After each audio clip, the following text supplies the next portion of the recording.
Frederick from EduFirst, and today we're talking about 3.5 composite materials of the IGCSE Cambridge Design and Technology specification.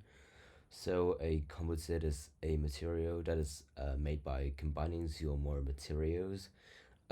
So essentially they're a mixture. However, it is not to be mistaken with alloys of metals because each sort of material still retains their individual properties and they don't get combined.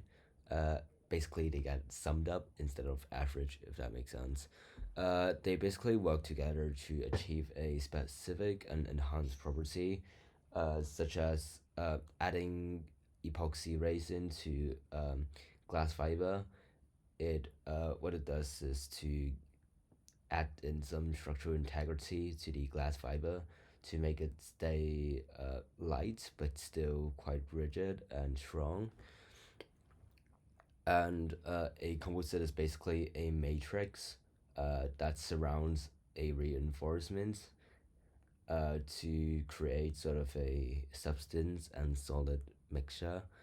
And one of the early composites are using wet soil to add to the structure of a straw to make concrete. So there are three examples that you need to know. The first is glass fiber. It is less expensive than carbon fiber, and therefore you would see it commonly used in daily life. Sometimes it is used in more expensive cars body panels like Rolls Royce, and it is also commonly used in boats, glass house. And it is basically made from strands of glass that has epoxy resin added to it. It is left to heat, dry, harden, and we call it cured. And we just basically keep adding layers to it until it has a considerable amount of thickness, and therefore the product form would be quite lightweight but also quite strong.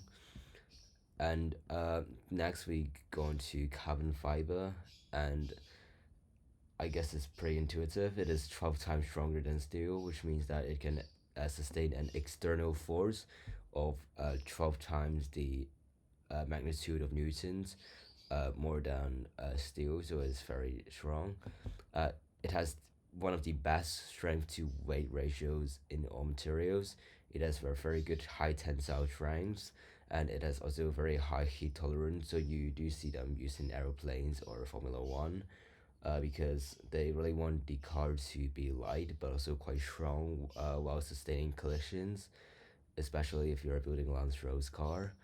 Um, so last we have Kevlar, which is developed from synthetic fibers, and it basically is only a composite when you combine those synthetic fibers with a resin, and it combines to make a product that is quite flexible, very damn rigid, and it is used in firefighting suits or body armor.